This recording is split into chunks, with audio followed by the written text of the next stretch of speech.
मी प्राध्यापक doctor Abasu Shinde, academic counsellor, Indira Gandhi national open university अर्थात regional office Pune या सेंटरवरून आपल्याशी संवाद साधत आहे. मायक्रो इकॉनॉमिक्स अर्थात प्रिन्सिपल ऑफ मायक्रो इकॉनॉमिक्स 1 सूक्ष्म अर्थशास्त्र तत्वे 1 प्रोडक्शन अँड कॉस्ट, त्यातूनच उत्पादन आणि खर्च या संबंधित बाबीवरती आपण चर्चा करीत आहोत. यातील हा ब्लॉक 3 अर्थात शेवटचा टॉपिक युनिट 10 असा आहे, द कॉस्ट ऑफ प्रोडक्शन, उत्पादनाची किंमत.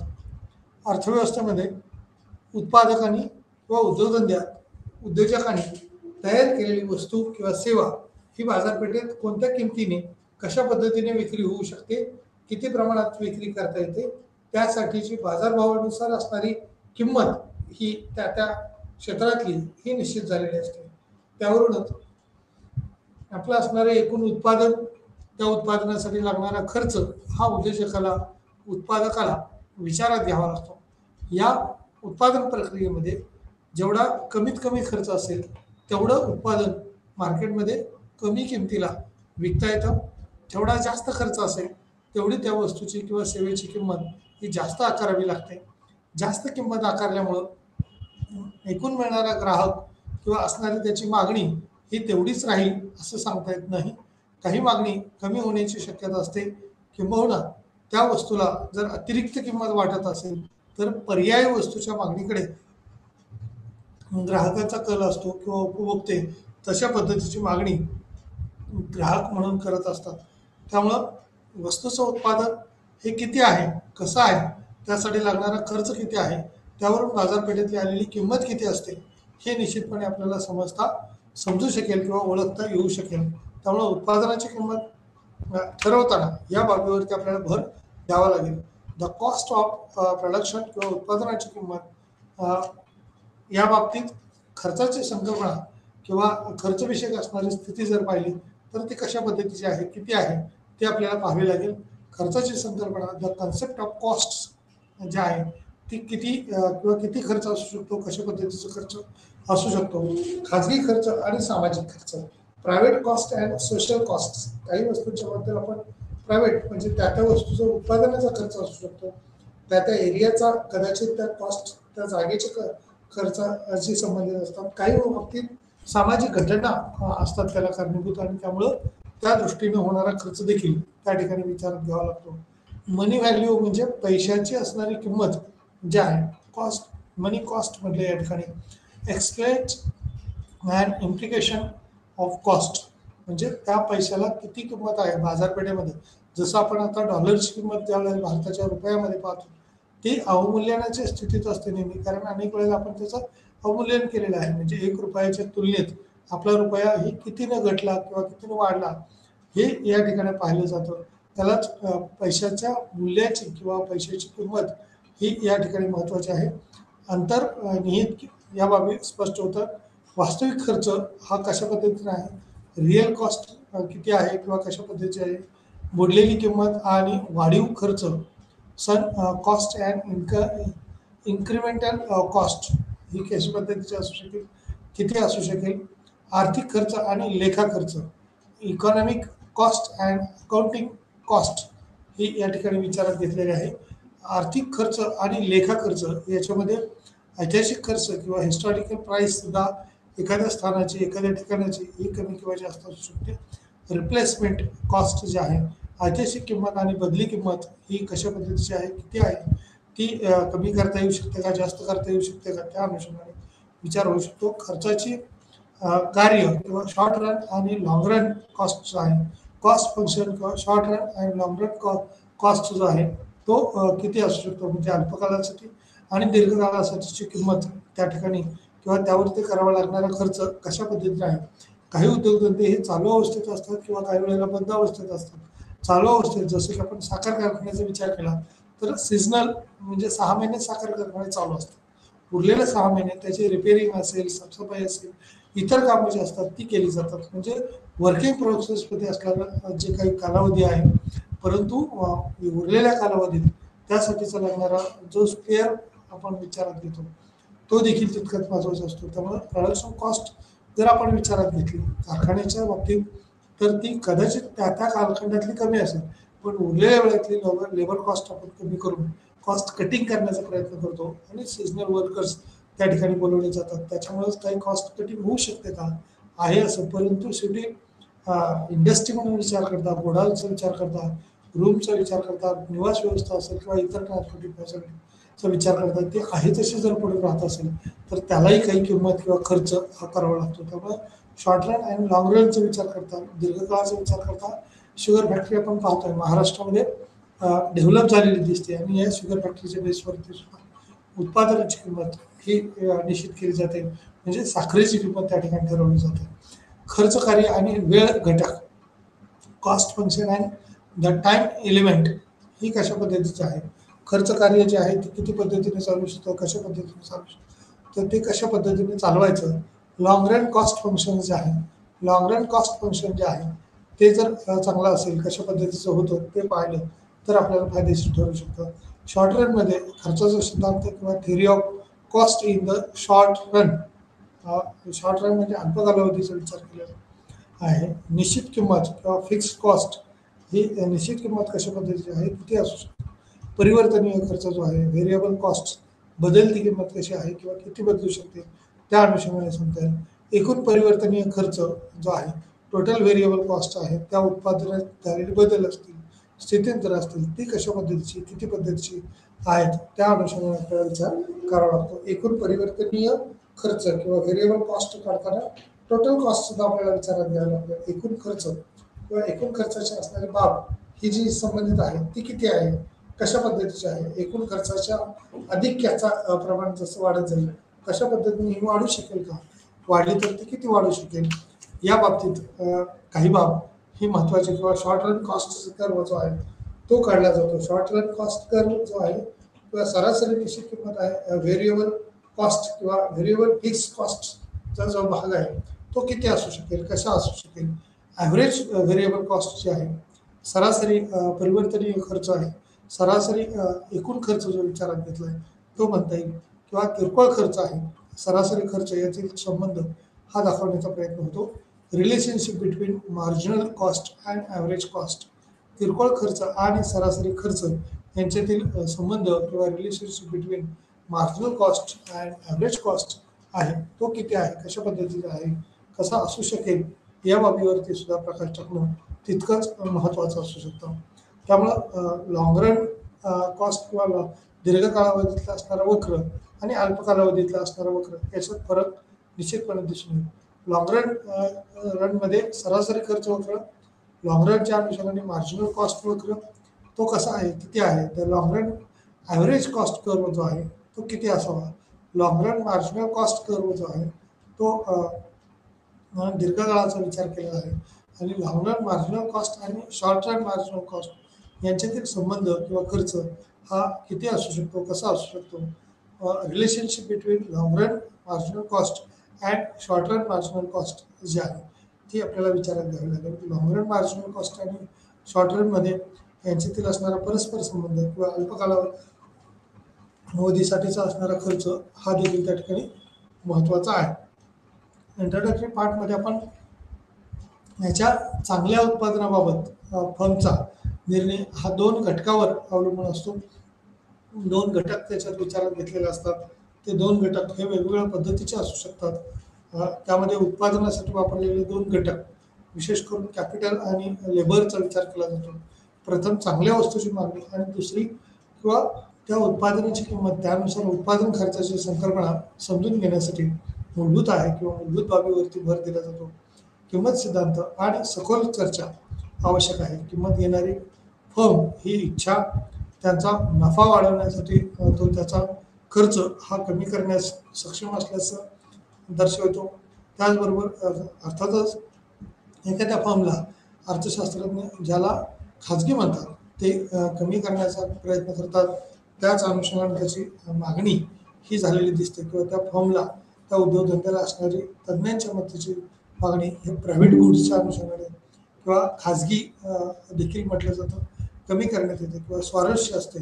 आणि खर्च हा सामाजिक खर्चाची संकल्पना आहे ज्यांचा संदर्भ हा अनेकदा विचारात घेतला जातो. समाज कल्याण हे फ्रोमच्या सिद्धांताशी संबंधित नाही, तथापि ते आवश्यक आहे. खाजगी खर्चाच्या संकल्पनामधील फरक हा समजून घ्यावा. सामाजिक खर्च आर्थिक विश्लेषणामध्ये आम्ही अनेकदा पैशाची किंमत आणि त्यामध्ये फरक करतो किंवा त्या अनुषंगाने त्याच्यात झालेला फरक हा प्रभावीपणे जाणवतो, दिसून येतो. या फरकाच्याच अनुषंगाने काही बाबी ज्या वेळेला आपण विचारात घेतो त्यावेळेला समाज कल्याण सोशल वेलफेअर होऊ शकतं का, ते झालं तर किती किंवा कशा पद्धतीने होईल याचा लॉंग टाईम बेनिफिट आपल्याला विचारात घ्यावा लागतो. त्यामुळं सोशल बेनिफिट हा डेफिनेटली फायदेशीर असतो. या सोशल बेनिफिटच्याच आधारावरती झालेल्या बाबी या प्रकर्षाने जाणवतात किंवा प्रकर्षाने त्या दिसून येणारे असतात. निश्चित त्याचे फायदे हे समाजाला दीर्घकाळासाठी होणारे असतात. समाज हा उद्बोधक किंवा त्या अनुषंगाने होणाऱ्या बाबी या विचारात घ्याव्यात. यातील महत्त्वाचा भाग ज्यावेळेला आपण पाहतो त्यावेळेला खर्च किंवा कॉस्ट हा इश्यू त्यातला महत्त्वाचा येतो. कॉस्ट जशा पद्धतीची असेल, उत्पादनाचा खर्च ज्या पद्धतीने वाढत जाईल किंवा बदलत जाईल त्या पद्धतीनं हे खर्च बदललेले दिसतात किंवा त्यात बदल झालेला दिसून येतो. खर्चाच्या संकल्पनामध्ये खाजगी खर्च आणि सामाजिक खर्च हा सूक्ष्म आर्थिक सिद्धांतामध्ये खाजगी खर्च आणि सामाजिक खर्च या दोन्ही संकल्पना आहेत. फर्म नफा वाढवण्याचे उद्दिष्ट हा साध्य करण्याच्या प्रयत्नात आहे. खाजगी खर्चाच्या विचाराद्वारे पूर्णपणे मार्गदर्शन केले जाते. निर्णय घेताना ते पार पाडताना इतरावर लादता येते किंवा लादत असलेले सर्व खर्चाकडे ते दुर्लक्ष करत असतात. तशा पद्धतीनं खर्चाच्या संकल्पना या सुस्पष्टपणे यावरून 3 प्रकारच्या खर्चाचा खाजगीत समावेश असल्याचे दिसून येते. यामध्ये उत्पादनाच्या घटकांची खरेदी किंमत किंवा उत्पादन प्रक्रिया जी आहे ती विचारात घेतली जाईल. संसाधनाची किंमत, स्वतः उत्पादक, सामान्य नफा त्यांचा विचारात घेतला जाईल. कार्यरत असलेल्या किंवा उत्पादनाच्या घटकांची खरेदी किंमत ही देखील तितकीच महत्त्वाची आहे. उत्पादन किंवा संसाधनाची असणारी किंमत, साधन सामग्रीची किंमत, इतर उत्पादन घटकांची किंमत जी आपण म्हटलं, उत्पादन कशा साह्याने तयार केलं जातं ते साधनं, त्याचे उत्पादन किंमत ही विचारात घ्यावी लागते. सामान्य नफा कशा पद्धतीचा असू शकतो किंवा नफा हा कशावरती अवलंबून राहील, कशा पद्धतीने होईल तो भाग विचारात घेईल. पैशांची किंमत किंवा पैशाची किंमत ही स्पष्ट आणि अंतर्निहित खर्च हा संधी खर्चाच्या संकल्पनेच्या उलट पैशाच्या खर्चाची संकल्पना या ठिकाणी विचारात घेतलेली आहे.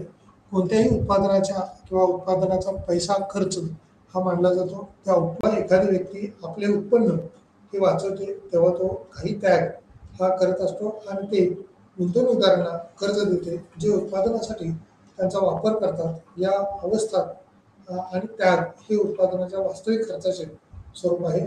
मार्शलचे स्वतःचे शब्द हे सर्व विविध प्रकारच्या श्रमाचे परिश्रम करण्यात प्रत्यक्ष किंवा अप्रत्यक्षपणे सहभागी आहेत. सर्व प्रयत्न आणि बलिदान याला एकत्रितपणे उत्पादनाचा खरा खर्च असं म्हटलं जातं किंवा त्या अनुषंगाने होणारा खर्च हा तिथं विचारात घेतलेला असतो. बुडलेली किंमत आणि वाढीव खर्च म्हणजे त्या बदल्यात कोणती तरी किंमत किंवा त्याग करावा लागतो. इकॉनॉमिक्समध्ये आपण ज्यावेळेला प्रॉफिट आणि लॉसचा विचार करतो त्यावेळेला प्रॉफिट हा प्रॉफिटच असतो, परंतु लॉस कुठं असतं तर काही वेळेला उत्पादन खर्च एकाऐवजी दुसऱ्यावरती केला जातो. म्हणजे ॲग्रिकल्चरमध्ये ज्यावेळेला आपण पाहतो त्यावेळेला वीट किंवा गहू उत्पादन करायचं असेल आणि त्याऐवजी समजा मक्याचं उत्पादन केलेलं असेल त्यावेळेला या पॉपकॉर्नच्या प्रोडक्शनसाठी लागणारा खर्च किंवा त्यांनी केलेला वीटच्या प्रोडक्शनाचा त्याग हा विचारात घ्यावा लागतो. त्यामुळे बुडलेली किंमत आणि वाढीव खर्च हे या ठिकाणी महत्त्वाचे भाग विचारात घ्यावे लागतील. अर्थशास्त्रात आणि व्यावसायिक निर्णय घेण्यामध्ये बुडलेली किंमत ही एक किंमत आहे ज्यामध्ये आधीच खर्च केले गेले आहे, पुनर्प्राप्त केली जाऊ शकत नाही. बुडलेले खर्च यालाही म्हणतात किंवा पूर्वलक्षी खर्च, कधी कधी संभाव्य खर्चाशी विरोधाभास हा केला जातो. जे भविष्यातील खर्च जे एखादी कारवाई केल्यास खर्च किंवा बदललेले जाऊ शकतात. पारंपरिक मध्य किंवा सूक्ष्म आर्थिक सिद्धांतात केवळ संभाव्य खर्चाला त्या ठिकाणचा महत्त्व असतो किंवा संभाव्यतेचा विचार केलेला असतो. बुडीत खर्च हा आधीच केला गेला आहे आणि परत मिळवता येत नाही. त्यामुळं त्यातील तर्कशुद्ध निर्णय घेणाऱ्यांच्या निवडीवर हा प्रभाव पडू शकतो किंवा प्रभाव टाकलेला दिसून येतो. त्यामुळे बुडलेली किंमत आणि वाढीव खर्च अर्थशास्त्रात आणि व्यवसाय निर्णय घेण्यामध्ये बुडलेली किंमत ही देखील एक विचारात घ्यावी लागते किंवा त्या अनुषंगाने तसे बदल हे करावे लागतील. आर्थिक खर्च आणि लेखा खर्च अर्थशास्त्रज्ञ आणि लेखापाल वेगवेगळ्या दृष्टिकोनातून खर्च पाहतात. लेखापाल आहेत किंवा फर्मच्या आर्थिक विवरणाशी संबंधित आणि पूर्व लक्ष घेण्याकडे हे कल दिसून येतात. फर्मची आर्थिक स्थिती पहा, कारण त्या अनुषंगाने त्या उद्योगधंद्याची असणारी कपॅसिटी आपण म्हणूया ती किती आहे, त्यामुळे त्याच्यावरचा होणारा खर्च कसा असू शकेल, त्या मालमत्तेचा मागोवा किंवा ठेवावा लागतो किंवा त्याचा आढावा तशा पद्धतीने घ्यावा लागतो. लेखा खर्च हा देखील समाविष्ट आहे.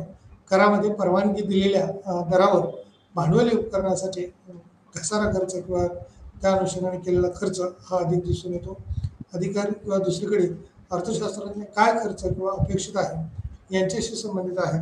भविष्यात आणि फर्म आपल्या संसाधनाची पुनर्रचना कशी करू शकेल, त्यांची किंमत कमी करता येईल, त्या अनुषंगाने कशी लावता येईल, नफा सुधारा कशी करता येईल, अशा प्रकारे त्याचा विचार केला जातो किंवा त्याच्यातली संधी ही पाहिली जाते.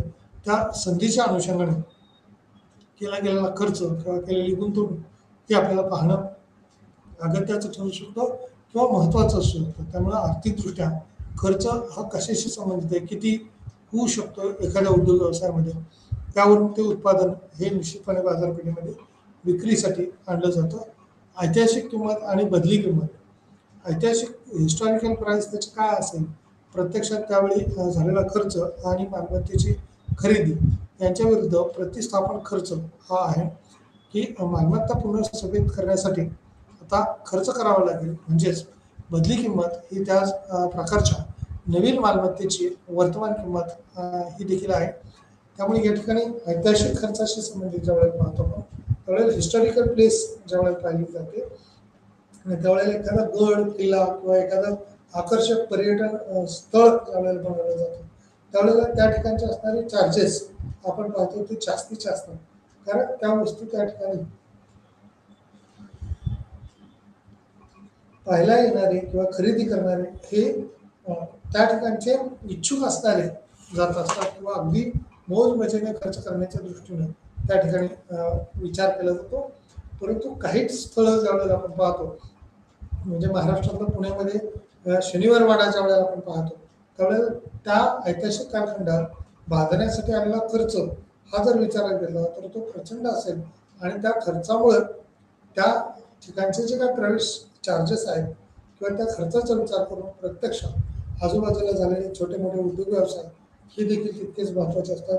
या उद्योग व्यवसायामुळे निर्माण झालेली एकूण आर्थिक स्थिती किंवा अर्थव्यवस्था सुद्धा त्या ठिकाणची महत्त्वाची आहे. त्यामुळे त्या ठिकाणचे चार्जेस हे वेगवेगळ्या पद्धतीचे कदाचित असू शकतील आणि या चार्जेसमुळे असणारी किंमत हे देखील आपल्याला जास्त मोजावी लागते. काही वेळेला तो प्राईस विचार करताना किंवा ती किंमत विचारात घेत असताना अशा बाबीवरती प्रकाश टाकला जातो किंवा त्या दृष्टीनं खर्चाची किंवा शॉर्ट रन कॉस्टचा विचार करताना या शॉर्ट रनच्या अनुषंगाने कशा पद्धतीनं बदल होतो किंवा शॉर्ट कालावधीमध्ये अल्प कालावधीमध्ये उत्पादन प्रक्रिया घेत असताना, जसं इंडस्ट्रियल गुणमध्ये पण नवीन एखादा उद्योग धंदा सुरू झाला असेल तर अल्प कालावधीमध्ये प्रचंड उत्पादन घेणं हे शक्य नसतं, परंतु दीर्घ कालावधीमध्ये हेच उत्पादनाचा पुरवठा आपल्याला करता येऊ शकतो किंवा उत्पादन आणि खर्च यांच्यातील संबंध हा खर्च कार्य म्हणून ओळखले जातात. फर्मचे खर्चाचे कार्य ठरवण्यासाठी दोन घटक असतात.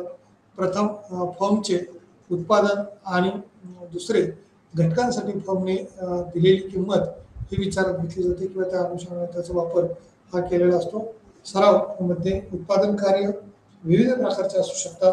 काही वेळा एक घटक उत्पादन परिवर्तनशील आहे आणि इतर घटक हे निश्चित आहेत किंवा काहींना ते शक्यही नाही. बदलणारे घटक या कारणास्तव खर्च कार्य देखील असू शकते. विविध प्रकार किंवा अर्थशास्त्रात साधारणपणे दोन प्रकारचे खर्च हे विचारात घेतले जातात. किंमत सिद्धांतानुसार याच्यात विचार होऊ शकतो. अल्प कालावधीत आणि दीर्घ कालावधीमध्ये हे कार्य कशा पद्धतीने चालते किंवा किती प्रमाणात चालू शकतो, त्या अनुषंगाने त्या बाबीवरती प्रकाश टाकता येऊ शकतो. दीर्घकालीन खर्चाचे जे काही परिणाम असतात ते विचारात घ्यावे लागतात, परंतु प्रोडक्शन सुद्धा जास्त येईल का, उत्पादन जर जास्त येईल तर त्यासाठी करावा लागणारा खर्च देखील जास्त करण्याची शक्यता असते किंवा जास्त करता येऊ शकतो. खर्च कार्य आणि वेळ घटक खर्चाचा सिद्धांत समजून घेण्यासाठी त्याचा अर्थ स्पष्ट असणे आवश्यक आहे. शॉर्ट रन आणि लॉंग रन ह्या सामान्य वापरात या संज्ञा वापरल्या जाऊ शकतात. आठवडे, महिने आणि वर्ष, परंतु अर्थशास्त्रज्ञासाठी ते अटी दर्शवतात किंवा वेगवेगळे निकष हे दर्शवलेले असतात. उत्पादन आणि कॅलेंडरच्या अनुषंगाने वर्षाचा संदर्भ नाही तेव्हा ही संकल्पना किंवा जेव्हा शॉर्ट रन आणि लॉंग रन या संज्ञा असतात तेव्हा वेळ हा अप्रत्यक्षपणे विचारात घेतला जातो किंवा रेंगाळतेची स्थिती ही देखील दिसून येते. खर्च कार्य आणि वेळ घटक हा विचारात घेतलेला भाग आहे किंवा त्या अनुषंगाने लॉंग रन कॉस्ट फंक्शन आणि दीर्घकाळातला एकूण खर्च हे एक मल्टीव्हेरिएबल फंक्शन्स आहे जे एकूण सूचित करते किंवा किंमत अनेक घटकाद्वारे निर्धारित केली जाते. त्या अनुषंगाने दीर्घकाळ आणि अल्पकाळ या दोन्ही मल्टीव्हेरिएबल्सचा विचार त्याच्यामध्ये झालेला दिसून येतो. 10.3.2 मध्ये लॉंग रन कॉस्ट फंक्शन्स हे दीर्घकाळात एकूण खर्च हे एक मल्टीव्हेरिएबल आहे किंवा फंक्शन्स आहे जे एकूण सूचित करते किंवा किंमत अनेक घटकाद्वारे ही निर्धारित केली जाते. दीर्घकालीन खर्चाचे कार्य हे लिहिले जाऊ शकते किंवा त्या अनुषंगाने दीर्घकाळात उत्पादन कार्य हे चालू राहते किंवा कशा पद्धतीने होत आहे ते आपल्याला पाहता येऊ शकते. त्यामुळं लॉंग रन कॉस्ट फंक्शन दीर्घकाळात एकूण खर्च हे एक मल्टीव्हेरिएबल आहे, फंक्शन्स आहे जे एकूण सूचित करते किंवा किंमत अनेक घटकाद्वारे निर्धारित केली जाते. दीर्घकालीन खर्चाचे कार्य हे विशिष्ट टप्प्यावर विशिष्ट पद्धतीने होऊ शकते किंवा लॉंग रन कॉस्ट फंक्शन जे आहे ते देखील त्याच्यातले महत्त्वाचे आहे. दीर्घकाळात एकूण खर्च हे एक मल्टीव्हेरिएबल आहे आणि मल्टीव्हेरिएबलच्या अनुषंगाने प्रोडक्शनसुद्धा लॉंग रनमध्ये आपल्याला बदलता येऊ शकतं, परंतु शॉर्ट टाईममध्ये किंवा अल्प कालावधीमध्ये ही उत्पादनं बदलता येणार नाही किंवा उत्पादनाचा तेवढा पुरवठा हा अल्पकाळात करता येत नाही. वास्तविक खर्च जो खर्च करावाच लागतो, अल्फ्रेड मार्शल यांनी ही विकसित केलेली कन्सेप्ट आहे. एखाद्या कामगाराला त्याची सेवा उत्पादकतेसाठी देत असताना त्याला काही बेसिक आपण म्हणूया खर्च जे आहे तो करावाच लागतो किंवा त्याच्यावरती खर्च केला नाही तर तशा पद्धतीचे उत्पादन घेता येणे शक्य नाही. उद्देश त्याच प्रमाणे जेव्हा एखादी व्यक्ती आपले उत्पन्न वाचवते तेव्हा तो काही त्याग हा करत असतो. ते गुंतवणूकदारांना कर्ज देते जे उत्पादनासाठी त्याचा वापर करतात. या अवस्था आणि त्याग हे उत्पादनाच्या वास्तविक खर्चाचे स्वरूप आहे. या बुडलेली किंमत आणि वाढीव खर्च अर्थशास्त्रज्ञ आणि व्यवसाय निर्णय घेण्यामध्ये बुडलेली किंमत ही एक किंमत आहे ज्यामध्ये आहे किंवा आधीच खर्च केले गेले आहे आणि पुनर्प्राप्त केले जाऊ शकत नाही. त्या अनुषंगाने त्याचे भाग हा विचारात घेतला जातो. बुडलेले खर्च किंवा यालाही टिपेटिपा म्हटलं जातं. त्या अनुषंगाने पूर्वलक्षीय खर्च असं देखील म्हटलं जातं. म्हणजे एखादा पूर्वीच त्या ठिकाणचा खर्च झालेला असतो किंवा काही प्रमाणात तो खर्च हा भरून येणारा नसतो. त्यामुळे त्या अनुषंगाने बुडलेला खर्च कधी कधी संभाव्य खर्चाशी संबंधित ही बाब आहे किंवा त्याचा विरोधाभास विचारात घेतलेला आहे. भविष्यकाळातील खर्च जे एखादी कारवाई केल्यास खर्च किंवा बदललेले जाऊ शकतात. पारंपरिक मध्ये सूक्ष्म आर्थिक सिद्धांत केवळ संभाव्य स्थितीला हा विचारात घ्यावा लागतो. खर्च निर्णयासाठी संबंधित आहेत किंवा बुडीत खर्च हा आधीच केला गेला आहे आणि परत मिळवता येत नाही. त्यामुळे त्यांनी तर्कशुद्ध निर्णय घेण्याच्या दृष्टीनं निवडीवर तो प्रकाश टाकत असतो किंवा त्याचा प्रभाव हा दिसून येतो. आर्थिक खर्च आणि लेखा खर्च अर्थशास्त्रज्ञ आणि लेखापाल हा वेगवेगळ्या दृष्टिकोनातून खर्च पाहतात. लेखापाल आहेत किंवा फर्मच्या आर्थिक विवरणाशी संबंधित या बाबीवर भर दिलेला असतो. पूर्वलक्षी घेण्याकडे कल अवलंबून आहे. फर्मची आर्थिक स्थिती पहा कारण त्यांना मालमत्तेचा मागोवा ठेवावा लागतो. दायित्व आणि मागील कामगिरीचे मूल्यांकन करा. लेखा खर्च समाविष्ट आहे किंवा कराद्वारे परवानगी दिलेल्या दरावर हा भांडवली उपकरणासाठी घसारा खर्च हा विचारात घ्यावा लागतो. त्यामुळे आर्थिक खर्च आणि लेखा खर्च या दोन्ही पद्धतीचे खर्च त्या ठिकाणी विचारात घेतलेले आहेत. अर्थशास्त्रज्ञ आणि लेखापाल हे वेगवेगळ्या दृष्टिकोनातून खर्च पाहतात. लेखापाल आहेत किंवा फर्मच्या आर्थिक विवरणाशी संबंधित या बाबी निश्चितपणे दिसून येतात. पूर्व लक्ष घेण्यासाठी या बाबीवर भर दिलेला असतो. ऐतिहासिक किंमत किंवा बदली किंमतीमध्ये ऐतिहासिक खर्च हा प्रत्यक्षात त्यावेळी झालेला खर्च आहे. मालमत्तेची खरेदी यांच्या विरुद्ध प्रतिस्थापन किंवा प्रतिस्थापन खर्च या अनुषंगाने देखील तितकीच महत्त्वाचे आहे.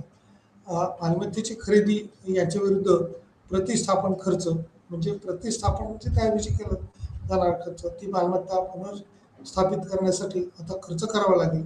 म्हणजे बदली किंमत ही त्याच प्रकारच्या नवीन मालमत्तेची वर्तमान किंमत आहे किंवा त्या अनुषंगाने त्याच्यात झालेला बदल हा देखील दिसून येऊ शकतो. तशी स्थिती ही अनुभवायला येऊ शकते. खर्चाचे कार्य ही शॉर्ट रन आणि लांब धावणे किंवा लांब दीर्घकाळासाठी आपण म्हणूया ते फंक्शन्स कशा पद्धतीने चालते किंवा दीर्घकाळात खर्चाचं कार्य कशा पद्धतीने होऊ शकतं. खर्चाचे आकृतीच्या स्वरूपात खर्च वक्र हा दर्शवला जाऊ शकतो किंवा आपल्याला दर्शवता येऊ शकतो. खर्च हा वाढत्या स्वरूपाचा असू शकतो. त्याच अनुषंगाने डायग्राम आपल्याला तयार करता येऊ शकते. खर्च कार्य आणि वेळ घटक खर्चाचा सिद्धांत हा समजून घेण्यासाठी त्याचा अर्थ स्पष्ट असणे आवश्यक आहे. शॉर्ट रन आणि लॉंग रन सामान्यतः वापरात या संज्ञा वापरल्या जाऊ शकतात. आठवडे, महिने आणि वर्ष, परंतु अर्थशास्त्रज्ञासाठी त्या अटी दर्शवतात. उत्पादन आणि कॅलेंडर वर्षाचा संदर्भ नाही. तेव्हाही संकल्पना विचारात घेतली जाते. जेव्हा शॉर्ट रन आणि लॉंग रन या संज्ञा असतात तेव्हा वेळ ही अप्रत्यक्षपणे विचारात घेतली जाते किंवा अनुषंगाने त्याच्यातला बदल हा निश्चितपणे होत असतो. लॉंग रन कॉस्ट फंक्शनमध्ये दीर्घकाळात एकूण खर्च हे मल्टीव्हेरिएबल आहे फंक्शन्स आहे जे एकूण सूचित करते किंवा किंमत आणि घटकांद्वारे ती निर्धारित केली जाते. निर्धारित किमतीच्या आधारावरती या बाबी सुस्पष्ट होतात. शॉर्ट रन कॉस्ट फंक्शन्समध्ये अल्पावधीत आउटपुट पातळी ही तंत्रज्ञान आणि घटक किंमत या व्यतिरिक्त भांडवली उपकरणे, जमीन इत्यादी सारखे निश्चित घटक हे देखील ठरवले जातात किंवा ते विचारात घेतले जातात. त्या अनुषंगाने अल्पावधीचा विचार करताना खर्चाचा सिद्धांत किंवा त्या फर्मची असणारा कालावधी जसं म्हटलं तसं परिवर्तनीय खर्चामध्ये विभागले जातात किंवा परिवर्तनीय खर्चाचा भाग हा विचारात घेतला जाऊ शकतो. निश्चित किंमत निश्चित खर्चाला पूरक खर्च म्हणूनही ओळखले जाते. मग नसताना उत्पादकाला नेहमी काही खर्च हा करावा लागतो. जे उत्पादनाची पातळी काहीही असो स्थिर राहते. जरी निर्मात्याने उत्पादन पूर्णपणे बंद केले तरी हे खर्च करावे लागतीलच असे खर्च नसतात किंवा त्या अनुषंगाने होणारे खर्च हे देखील विचारात घेतले जातात. परिवर्तनीय खर्चाच्या परिमाणातील बदलासह किंमत बदलत राहते. उत्पादित आउटपुट व्हेरिएबल कॉस्ट म्हणून ओळखले जाते. उदाहरणार्थ कच्चा माल उत्पादन प्रक्रियेत वापरावा लागतो.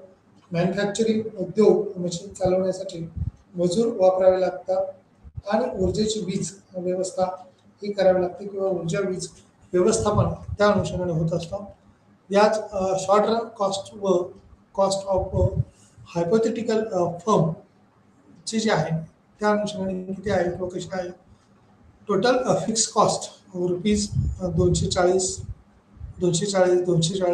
जी काय शॉर्ट रन म्हणजे अल्प कालावधीतली खर्चाची किंमत जी आहे ती निश्चित आहे किंवा फिक्स आहे 240.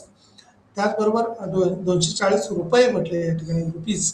टोटल व्हेरिएबल कॉस्ट जी आहे ती जी काय बदललेली किंमत आहे किंवा बदलत्या अवस्थेतली किंमत म्हटली. सुरुवातीला 0, 120, 160, 180, 212, 280 अशा पद्धतीची ही टोटल व्हेरिएबल कॉस्ट जी आहे ती परिवर्तित झालेली दिसते किंवा बदललेल्या अवस्थेत बदललेली दिसून येते. टोटल कॉस्ट जी आहे रुपीज मध्ये चाललेलं 240 एकूणमध्ये आता याच्यात बदल झालेला 360, 240 आणि 120 तर 360 आहे. 240, 160, 400, 240, 180, 420, 240, 212, 452, 240, 280, 520, 240, 420 आणि 660 अशा पद्धतीने टोटल कॉस्ट ही बदललेली असते. कारण fix cost plus variable cost याचा विचार केला असता टोटल कॉस्ट आपल्याला काढता येते. ही हायपोथेटिकल फर्म किंवा उदाहरणासाठी घेतलेली एक काल्पनिक संस्था आहे किंवा उद्योगधंदा आहे. त्या पहिल्या आउटपुटच्या अनुषंगाने 0 आउटपुट होतं म्हणून 240 हा फिक्स कॉस्ट करावाच लागत होता. त्यामुळे टोटलही तेवढाच होता. 1, 2, 3, 4, 5, 6 असे युनिट ज्या पद्धतीने वाढवत गेले त्याच पद्धतीने फिक्स कॉस्ट तेवढीच राहिली, परंतु व्हेरिएबल कॉस्ट जी आहे ती वाढत्या स्वरूपाची 120, 160, 180, 212 आणि 280, 420 अशा पद्धतीचे वाढत्या स्वरूपात गेल्यामुळं हे उत्पादनाचा खर्च कशा पद्धतीने वाढलेला आहे तर 240 वरून 360, 400, 420, 452, 520 आणि 660 असे झालेले दिसते. या कॉस्टच्या अनुषंगाने ज्यावेळेला आपण विचार करतो आउटपुट आणि कॉस्ट, त्यावेळेला कॉन्स्टंट हा एकूण अर्थव्यवस्थेवर कशा पद्धतीचा आहे. खर्चाची संकल्पना खाजगी खर्च आणि सामाजिक खर्च.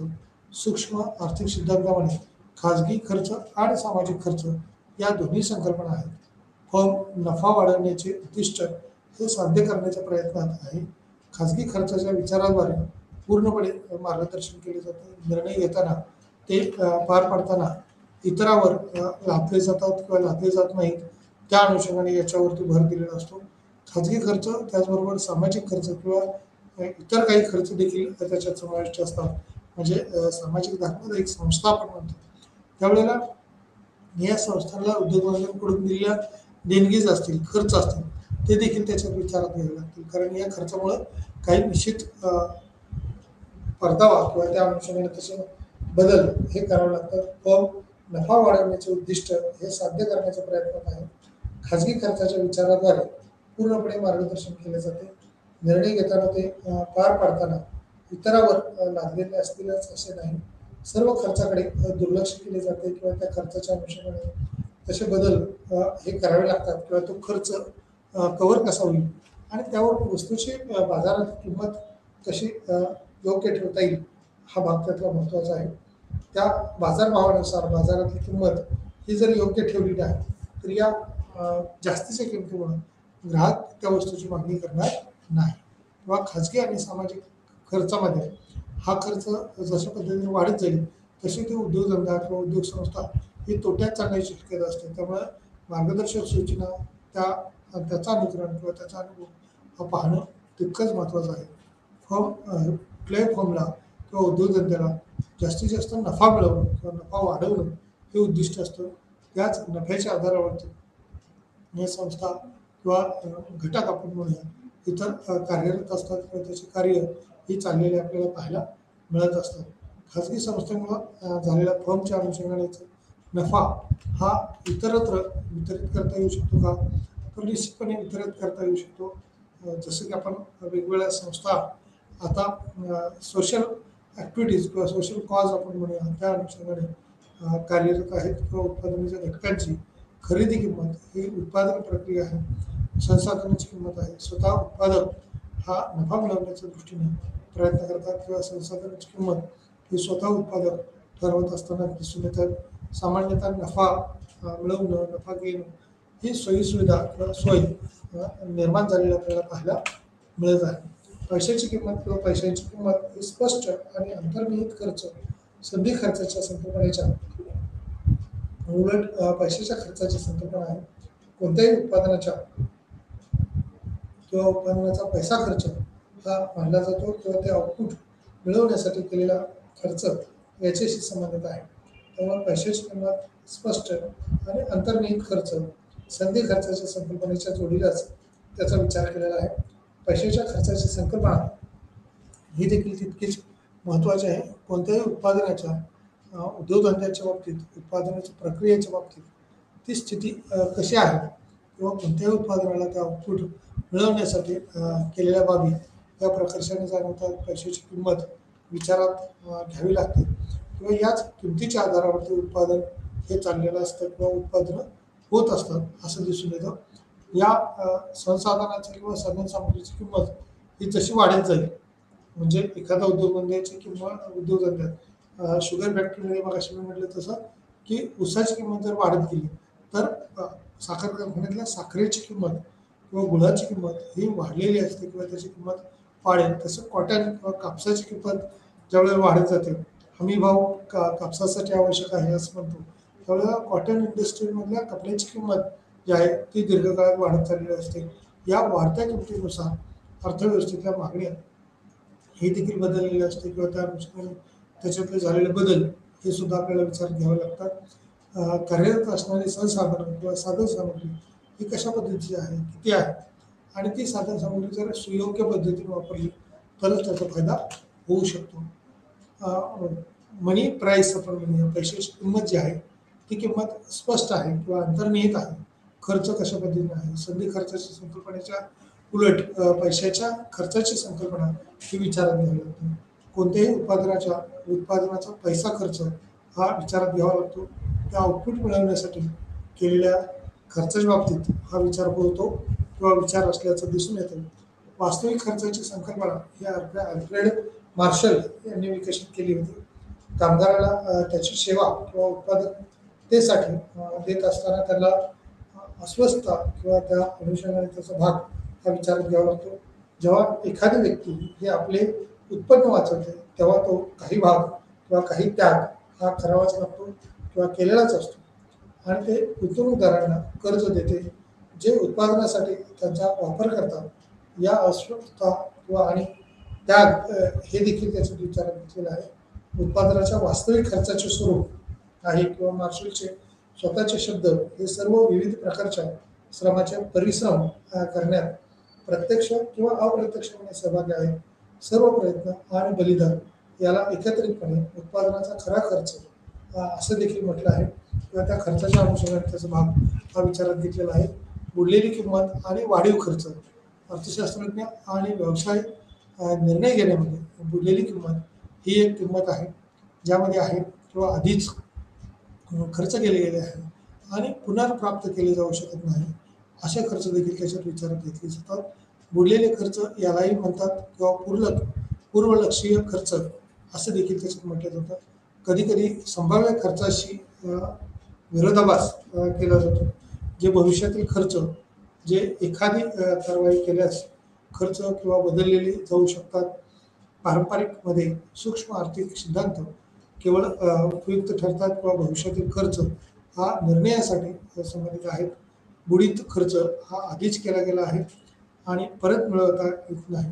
त्यामुळे त्यांनी तर्कशुद्ध निर्णय घेणाऱ्याच्या निवडीवर हा प्रभाव टाकू शकतो किंवा त्या अनुषंगाने त्याचा प्रकाश असतो. या आर्थिक खर्चाच्या बाबीवरती किंवा खर्च आणि लेखा खर्च असे दोन विचारात घेतलेले भाग आहेत. आर्थिक खर्च आणि लेखा खर्च. आर्थिक खर्च अर्थशास्त्रज्ञांनी किंवा लेखापालांनी वेगवेगळ्या दृष्टिकोनातून खर्च विचारात घेतलेला आहे. लेखपाल आहेत किंवा फर्मच्या आर्थिक व्यवहाराशी संबंधित या बाबी आहेत. पूर्वलक्षी घेण्याकडे कल किंवा फर्मची आर्थिक स्थिती त्यात विचारात घेतलेला आहे. मालमत्तेचा मागोवा ठेवावा लागतो आणि दायित्व किंवा आणि मागील कामगिरीचे मूल्यांकन करावं लागतं. लेखा खर्च हा समाविष्ट आहे. कराद्वारे परवानगी दिलेल्या दरावर हा भांडवली उपकरणासाठी घसारा खर्च हा अधिकारी किंवा दुसरीकडे त्याचा विचार केलेला असतो. त्याच अनुषंगाने होणारा खर्च हा विचारात घ्यावा लागतो. भविष्यात आणि फर्मच्या संसाधनाची जी काय पुनर्रचना असते ती कशी करू शकेल, त्याची किंमत कशी करता येईल, त्या अनुषंगाने नफा सुधारण्याच्या दृष्टीने किंवा नफा वाढवण्याच्या दृष्टीनं उद्योगधंदा उद्योग संस्था या प्रयत्न करत असतात. या उद्योग संस्थांनी केलेले प्रयत्न हे आउटपुटच्या अनुषंगाने विचारात घेतले जातात. त्यामुळे त्या ऐतिहासिक किंवा हिस्टॉरिकल स्थितीचा देखील विचार करताना किंवा त्याची बदललेली किंमत ही विचारात घेत असताना ऐतिहासिक खर्च हा प्रत्यक्षात त्यावेळी झालेला खर्च आहे. मालमत्तेची खरेदी यांच्या विरुद्ध हा प्रतिस्थापन खर्च आहे किंवा ती मालमत्ता पुनर्स्थापित करण्यासाठी आता हा खर्च करावा लागेल. म्हणजेच बदली किंमत ही त्याच प्रकारच्या नवीन मालमत्तेची वर्तमान किंमत आहे. या वर्तमान किमतीच्या अनुषंगाने असणारी स्थिती ही आपल्याला पाहावी लागेल. ऐतिहासिक खर्च हा प्रत्यक्षात त्यावेळी झालेला खर्च आहे. मालमत्तेची खरेदी आहे किंवा यांच्या विरुद्ध प्रतिस्थापन खर्च हा देखील दिसून येतो. किंवा हा दर्शवलेला आहे. मालमत्ता पुनर्स्थित करण्यासाठी आता खर्च करावा लागेल किंवा त्यात खर्च झालेला आपल्याला दिसून येईल. बदली किंमत ही त्याच प्रकारच्या किमतीशी संबंधित आहे किंवा नवीन मालमत्तेची वर्तमान किंमत ही देखील असल्याचे अनुभवायला येते. खर्चाचे कार्य ही शॉर्ट रन आणि लाँग रन असल्याचे दिसून येतात. उत्पादन आणि खर्च यांच्यातील संबंध हा खर्च कार्य म्हणून ओळखले जातात. फर्मचे खर्चाचे कार्य ठरवण्यासाठी दोन घटक असतात. प्रथम फर्मचे उत्पादन आणि दुसऱ्या घटकासाठी फर्मने दिलेली किंमत ही वापरली जातात किंवा त्या अनुषंगाने ती किंमत ग्राह्य धरावी लागते. सरावामध्ये उत्पादन कार्य हे विविध प्रकारचे असू शकतात. काही वेळा एक घटक हा उत्पादन परिवर्तनशील आहे आणि इतर घटक हे निश्चित आहेत किंवा काहींना ते शक्यही आहे. त्यामुळे बदलणारे घटक या कारणास्तव खर्च कार्य देखील असू शकते. विविध प्रकार हे अर्थशास्त्रात साधारणपणे दोन प्रकारचे कार्य असतात. किंमत सिद्धांतानुसार विचार केला जातो किंवा शॉर्ट रन कॉस्ट फंक्शन्स आणि दीर्घकालीन खर्चाचे प्रयत्न याच्यात होऊ शकतात किंवा त्या अनुषंगाने त्याच्यात झालेले बदल हे दिसून येतात. खर्च आणि कार्य आणि वेळ घटक याचा विचार त्याच्यात होईल. खर्चाचा सिद्धांत समजून घेण्यासाठी त्याचा अर्थ हा स्पष्ट असणे आवश्यक आहे.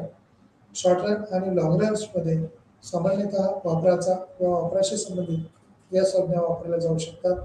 आठवडे, महिने, वर्ष, परंतु अर्थशास्त्रासाठी ते थेट अटी दर्शवतात किंवा निश्चितपणे किती कालावधी लागेल हे ठाम सांगता येत नाही.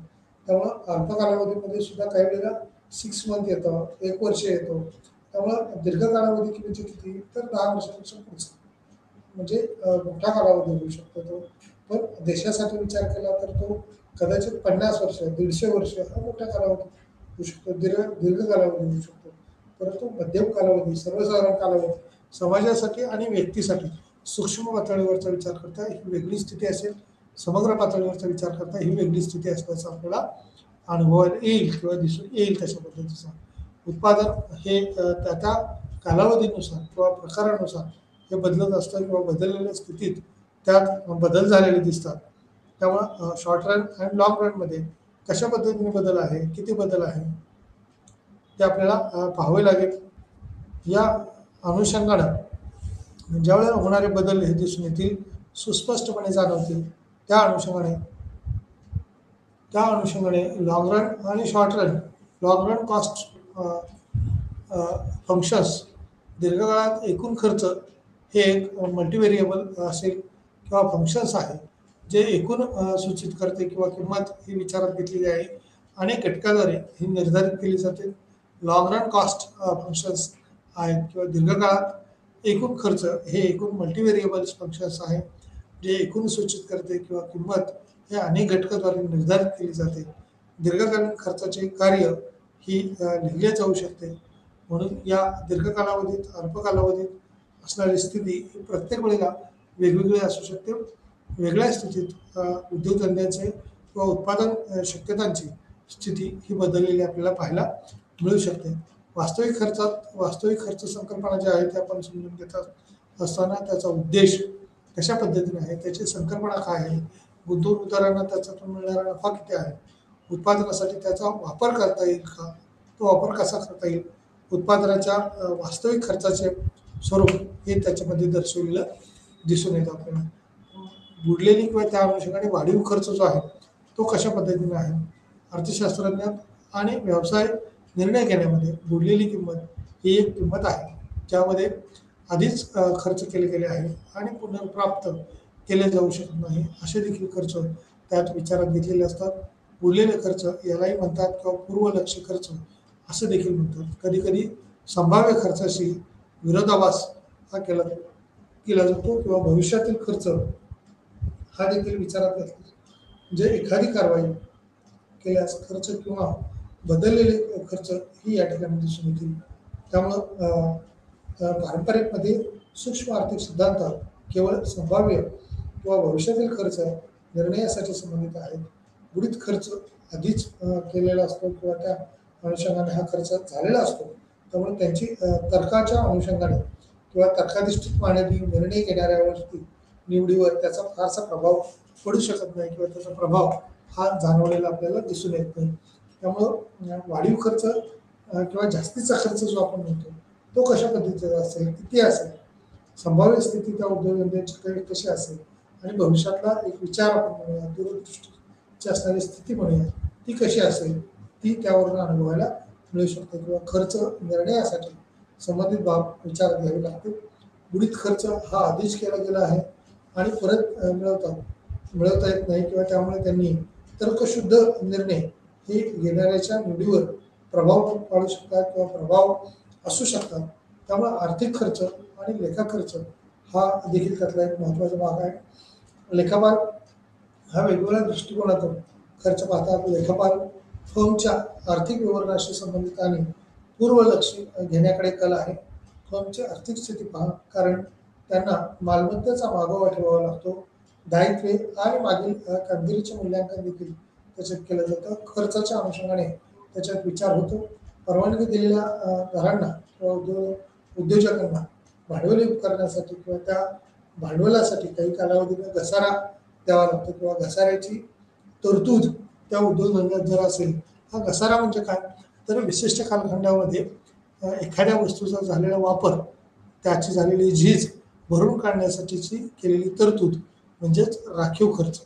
हा राखीव खर्च किती आहे, कशा पद्धतीचा आहे, तो राखीव खर्च जर असेल तर निश्चितपणे त्याचा फायदा होतो.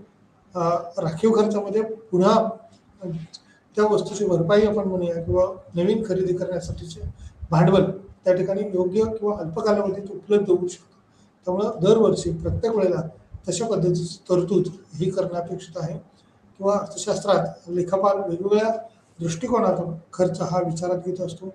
फर्मची आर्थिक तरतूद जी आहे ती त्या बाबतीत घसारा खर्चाच्या दृष्टीने किती भांडवल असू शकेल, म्हणजे एखादा कॉम्प्युटर असेल, तो खरेदी केला असेल आणि ऑफिस कार्य चालत असेल तर कालांतराने तो कॉम्प्युटर आपल्याला बदलावा लागेल किंवा त्याचं मेंटेनन्स करावं लागेल. त्यावेळेला ती तरतूद किती करता येईल, कशा पद्धतीचे करता येईल ते आपल्याला पाहावं लागेल. अर्थतज्ञांनी दिलेली ही सल्ले किंवा त्या अनुषंगाने असणारी तरतूद ही जर उद्योजकांनी केलेली असेल तर त्याचा निश्चित उद्योग व्यवसाय हा चांगल्या पद्धतीनं किंवा सुस्थितीत चालतो. त्यामुळं मायक्रो दृष्टिकोन जे आहेत ते डोळ्यासमोर ठेवून उद्योगधंदे विचारात घ्यावे लागतात. ऐतिहासिक किंमत किंवा त्याची बदली किंमत ही कशा पद्धतीची असेल, पूर्वी त्याच्यावर झालेला खर्च हा त्याच्यात निर्धारित असतो किंवा त्याचा विचार करावा लागतो.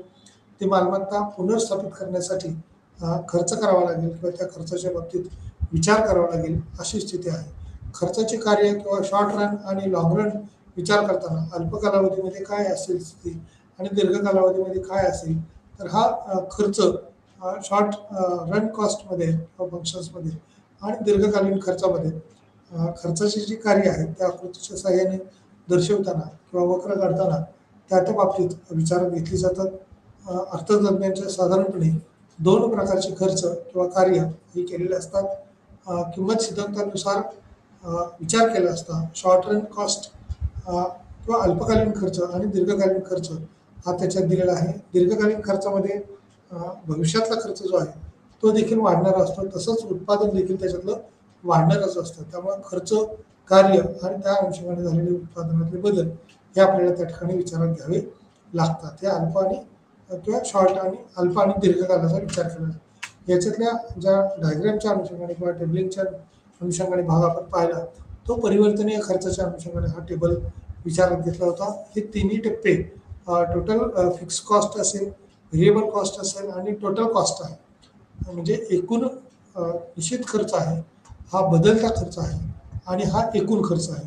या तिन्ही टप्प्यामध्ये झालेले बदल हा फिक्स कॉस्टमध्ये कोणताही बदल होत नाही, व्हेरिएबलमध्ये बदल होते, पण या दोघांची टोटल जी आहे ती एकूण आलेली आहे, पण ती बदललेली किंवा वाढलेली आपल्याला दिसते. कारण निश्चित खर्च काही करावाच लागतो की त्याशिवाय ते उद्योगधंदा सुरू होऊ शकत नाही किंवा चांगल्या पद्धतीने तो चालू शकत नाही. त्यामुळं एकूण निश्चित खर्च त्या अनुषंगाने असणारा डायग्राम ही एकूण खर्चाशी संबंधित होती, ही व्हेरिएबल कॉस्टच्या अनुषंगाने आहे आणि एकूण खर्च काय आहे तो या ठिकाणी दाखवलेला आहे. निश्चित खर्च, बदलता खर्च आणि एकूण खर्च या तिन्ही टप्प्यावरती या आकृतीच्या अनुषंगाने आपल्याला हे विश्लेषण चांगल्या पद्धतीने समजू शकतं. किंवा उत्पादनाचा खर्च आणि किंमत कशा पद्धतीने असते हे स्पष्ट होईल. या ठिकाणी आपण थांबूया. धन्यवाद.